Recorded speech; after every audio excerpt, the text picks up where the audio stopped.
कर्नाटक सरकार ने private sector की सी और डी कैटेगरी की नौकरियों में स्थानीय लोगों को आरक्षण देने का फैसले पर रोक लगा दी है। कर्नाटक सरकार इस बिल पर पुनर्विचार करेगी। कर्नाटक सरकार के इस फैसले के बाद काफी विवाद हुआ था। इसके चलते कैबिनेट ने फैसला स्थगित कर दिया। दरअसल कर्नाटक में भारी संख्या में दूसरे राज्यों के लोग नौकरी करते हैं। उनमें से कई लोगों को राज्य सरकार के इस खबर से बड़ा झटका लगा है। सिद्धारमैया सरकार ने प्राइवेट क्षेत्र की सी और डी कैटेगरी की नौकरियों में स्थानीय लोगों को 100% आरक्षण देने का फैसला किया था, लेकिन प्राइवेट कंपनियों में रिजर्वेशन के कर्नाटक सरकार के फैसले से औद्योगिक घरानों ने नाखुशी जताई है। उनका कहना है कि इस बिल से भेदभाव बढ़ेगा और इंडस्ट्री को नुकसान हो सकता है। मणिपाल ग्लोबल एजुकेशन सर्विसेज के अध्यक्ष मोहन दास पै ने विधेयक को असंवैधानिक बताया।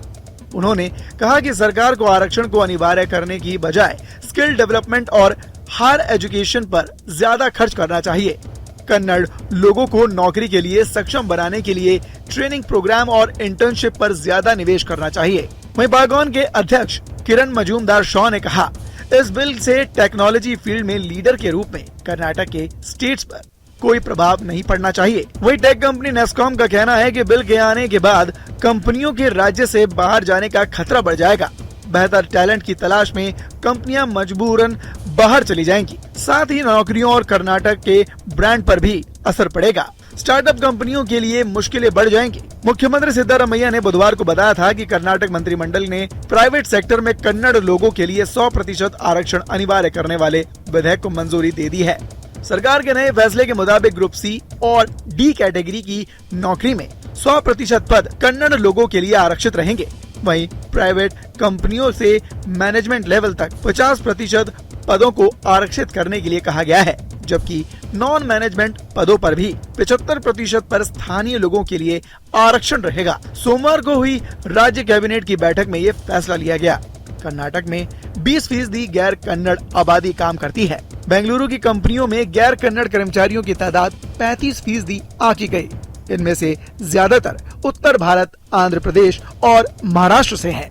2011 की जनगणना के मुताबिक बेंगलुरु शहर की कुल आबादी का 50% हिस्सा कन्नड़ भाषी है। पिछले दिनों बेंगलुरु में कन्नड़ भाषा की अनिवार्यता पर लंबी बहस भी छिड़ी थी, जिसके बाद हिंदी में नाम लिखे गए साइन बोर्ड तोड़े गए थे। कर्नाटक सरकार के बिल में स्थानीय को परिभाषित किया गया। बिल के मुताबिक स्थानीय वो हैं जो कर्नाटक में जन्मे हों, 15 वर्षों से राज्य में रह रहे हों और स्पष्ट रूप से कन्नड़ बोलने, पढ़ने और लिखने में सक्षम हो।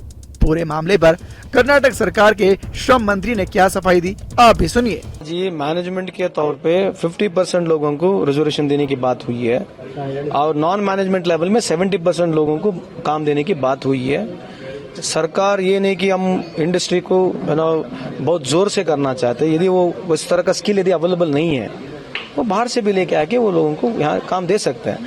बट जब लोकली यहाँ स्किल अवेलेबल है उनको प्रेफरेंस करना करके सरकार की एक नया कानून लेके आने की कोशिश कर रही है। क्या सरकार ने सर्वे किया है कि सब प्राइवेट सेक्टर में कितने कनेडिगर्स है, क्या है, कुछ सर्वे किया है? रिपोर्ट है? सर्वे की रिपोर्ट नहीं, वो लोग कभी देते नहीं ना। प्राइवेट सेक्टर वाले आज तक तो नहीं दिए। सरकार के सब जब आते हैं तो सरकारों के साथ बहुत प्यार मोहब्बत से बिजनेस होती है एंड वो बिजनेस होना भी चाहिए। लेकिन इधर ये हम बता रहे क्योंकि कर्नाटक में इतना स्किल अवेलेबल है, या मेट भी इंजीनियरिंग कॉलेज सबसे ज्यादा, ये मेडिकल कॉलेज इधर ही है, IIT बताइए, डिप्लोमा बताइए, इंटरनेशनल स्कूल्स है। सो इंटरनेशनल इन्वेस्टमेंट्स भी इधर आ रही है। सो जब आ रही है तो हम लोग ये बोल रहे हैं भाई 70% तक नॉन मैनेजमेंट में दीजिए। वहाँ यदि वो टैलेंट अवेलेबल नहीं तो बाहर से लेके आइए। सो 50% मैनेजमेंट में दीजिए। सर, राज्य सरकार के इस कानून से मोहन दास पै, किरण मजूमदार शाह वो सभी थोड़े खफा है, कुछ नाराज है, कुछ सरकार के खिलाफ जा रहे हैं। नहीं, उनके अभी सरकार के खिलाफ नहीं है, ये बिल के खिलाफ है, सरकार के खिलाफ नहीं है। सो ऑब्वियसली उनके ऑपरेशन जो है, उनके जो भी राय है हम रेस्पेक्ट करते हैं उनको।